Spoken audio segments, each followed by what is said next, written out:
Ron Howard was born on March 1, 1954, in a small town called Duncan, Oklahoma. His dad, Rance, wanted to be an actor and writer. His mum, Jean, was also an actress. They didn't have a lot of money. Things were really hard for them. But in 1958, when Ron was only 4 years old, they packed up everything and moved to Hollywood. They were chasing their dream, hoping both of them could get better acting jobs. It was a big risk. They had no guarantees of success. They ended up living in a tiny house in Burbank, trying to survive while raising their little red-haired boy. The weird part was, they lived close to a big movie studio. So young Ron grew up seeing actors, cameras, and movie sets almost every day. He didn't go to a regular preschool. Instead, he learned things on movie sets, watching everything and slowly becoming part of that world, even though nobody planned it that way. That big move to California didn't just change where they lived, it quietly changed their whole future. On January 1,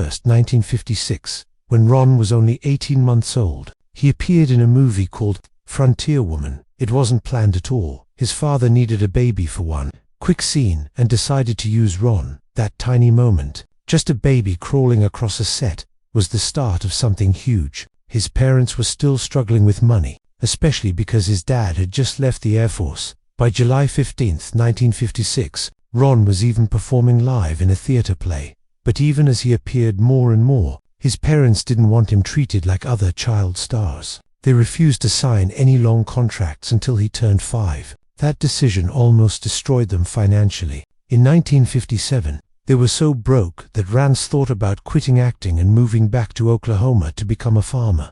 But they stayed, barely hanging on, believing they were doing the right thing for their son. Starting in 1954, Ron's parents made one rule very clear: no full-time acting until he was at least 5 years old. That meant turning down big offers in 1957 and 1958.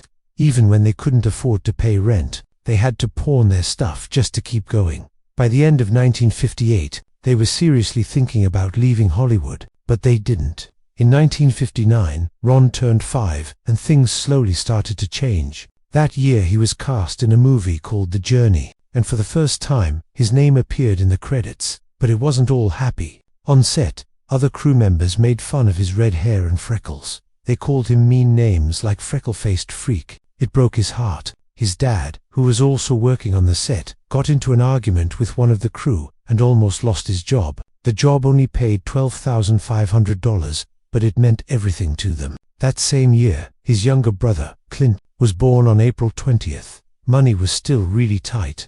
Their debt reached what would be about $5,000 in today's money, but his parents stayed firm on protecting Ron. They kept him in public school. They let him be a kid as much as they could, even as the pressure kept growing. Then, in 1960, something huge happened. Ron landed the role of Opie Taylor in The Andy Griffith Show. He was only 6 years old. The process to get cast was long and hard. More than 300 kids auditioned, but Ron's natural charm stood out. The show started airing on October 3, 1960, and it became a huge hit. It ran for 249 episodes, and Ron was in 243 of them. At the start, he was paid $300 for each episode. By the time the show ended in 1968, he was making $1,000 per episode. But with that success came a lot of pressure. He was still just a child, yet he had to memorize his lines, show up on time, and perform perfectly. There was no live audience, so every joke and scene had to be delivered with perfect timing.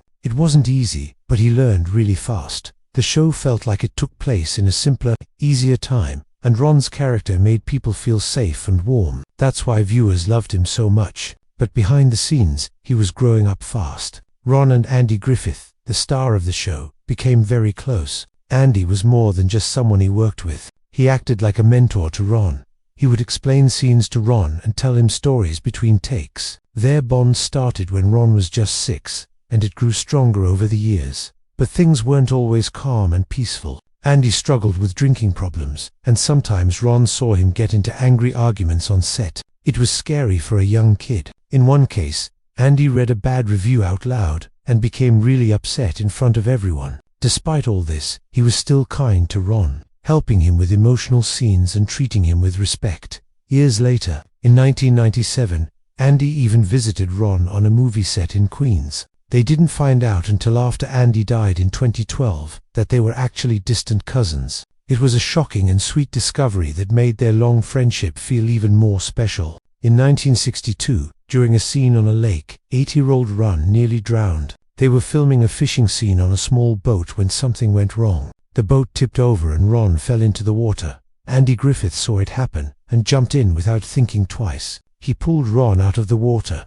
The producers didn't want anyone to know about it because it could damage the show's reputation, so they kept it quiet. But Ron never forgot what happened. There were no safety rules back then. Kids could work really long hours, and accidents weren't uncommon at all. That near drowning left a deep mark on Ron, and years later, when he started directing his own films, he made sure every set had proper safety plans in place. By 1968, when the Andy Griffith Show ended, Ron was 14 years old. But instead of getting more roles, he kept getting rejected. Over 50 auditions in 1968 and 1969 went nowhere. Everyone still saw him as little Opie. He felt trapped by that image. He told his parents he wanted to quit acting. He took small roles like on Gentle Ben in 1969 for only $500 per episode, which was way less than what he used to earn. In 1970, he lost the lead role in The Wild Country. Things kept getting worse and worse. He joined the Smith Family Show in 1971,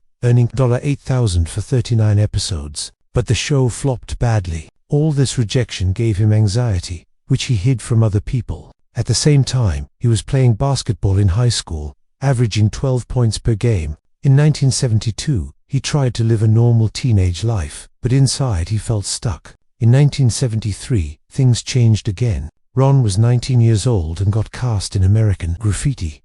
It was directed by George Lucas.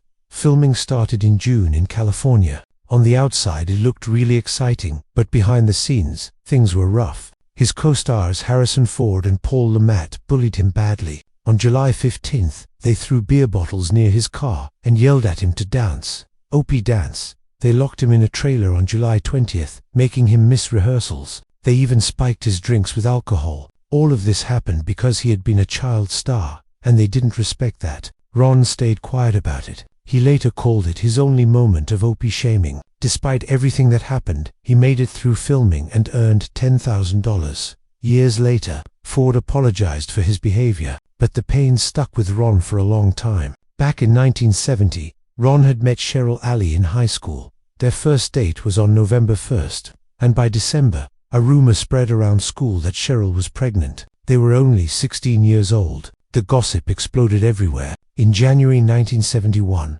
Ron denied it in the school newspaper. In February, tabloid magazines picked up the story. He lost a TV guest role worth $2,000 because of the rumors. Cheryl was devastated by all of it, but they stayed together. Ron proposed to her 3 different times. She finally said yes in October 1974. They got married on June 7, 1975. They've now been together for 50 years. Ron often calls her his good luck charm. Money was still a big problem after the Andy Griffith Show ended. In January 1971, Ron started delivering newspapers to make extra money. He made $150 a month and delivered 200 papers before school each day. He needed the money to take Cheryl out on dates. But on April 5, 1971, he was rear-ended by a truck while driving to an audition. He got whiplash and had to delay his next role. His medical bills hit $3,000. He didn't have any insurance to cover it. He even sold his bike for $200 to get some money.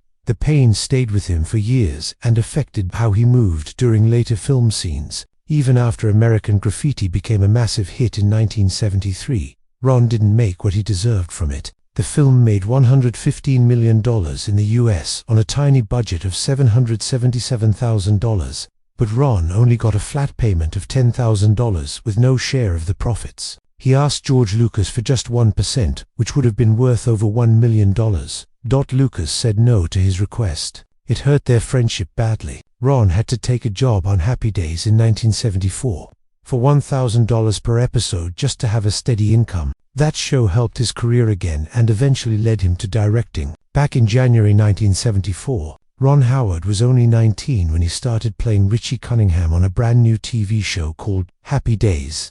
The very first episode aired on January 15th and pulled in 11 million viewers. At first, the show focused on Richie's teenage life in 1950s Milwaukee, but by 1976, everything started to change dramatically. Fonzie, played by Henry Winkler, became the breakout star everyone loved. Suddenly, the ratings exploded through the roof. The show jumped to number 1, reaching 31 million viewers every single week. That same year, ABC executives came up with a new plan. They wanted to rename the show Fonzie's Happy Days to cash in on Fonzie's rising fame. In 1976 alone, Fonzie merchandise made over $1 million in sales. But Ron Howard wasn't okay with this idea at all. He had been the star since the very beginning, and now he was being pushed to the side. In November 1997,